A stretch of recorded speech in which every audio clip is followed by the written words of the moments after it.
not quite the fine speaker that she is. I wrote mine out, so I'm just going to read it.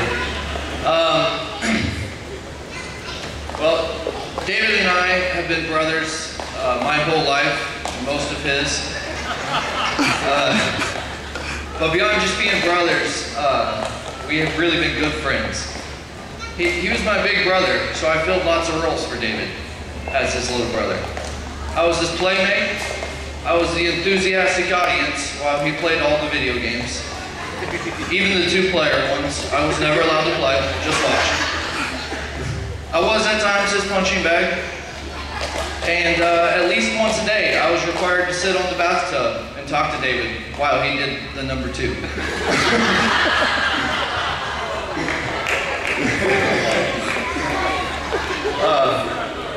But after this period of our childhood, David left to go to the seminary, and I was left alone for a few years there. But adoring my big brother, I promptly signed up myself, possibly becoming the youngest seminarian in the history of Catholicism. A short time later, I was booted out, and I didn't see David much for the next 4 or 5 years. David and I didn't really become close again until he got back from Austria. We spent a couple semesters together at college, and there we formed a great friendship. Really kind of friendship that felt above other friendships in my life. We would be in situations where, we just kind of look at each other, and we know what each other was thinking. We were thinking the same thing. We just kind of understood each other, And David is the kind of friend that you don't even bother with the small talk, when you get together. It's just, every time we get together, we just instantly launch into, a very serious, deep conversation about some random subject. It's just on a higher level. David and I are always with him. David and I have both at one time or another had lots and lots of friends. But as time goes on, we grow apart from those friends. And the friendship that we have with each other still remains.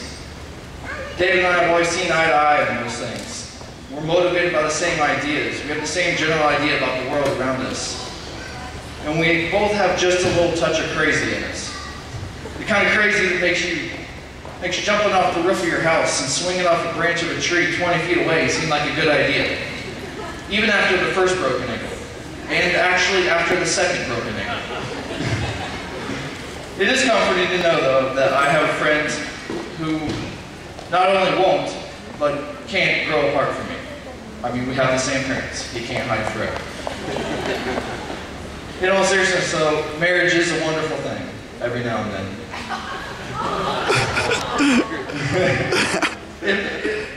It makes life more meaningful when you have others who depend on you.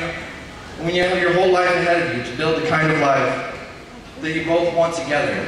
It's really an amazing feeling. I'm in that stage right now, and I just really can't imagine anything better. It's truly a blessing. Sarah, you've really found a piece of gold in the sky.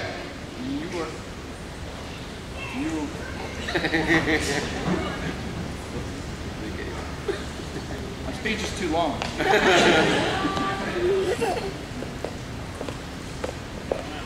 Okay. Yeah, I think I just talked about enough. Anyway, Sarah, you've really found a piece of gold here. And you're an excellent compliment to him. If anyone doubts that, you can come and see me and I'll show you a picture of David's house before Sarah came into his life. And a picture of him. But that's just an exterior manifestation of the silent determination and inner beauty that make up the most beautiful girl here today. So, with the microphone back, I toast you on your wedding day. You may live together forever in happiness and love. Cheers.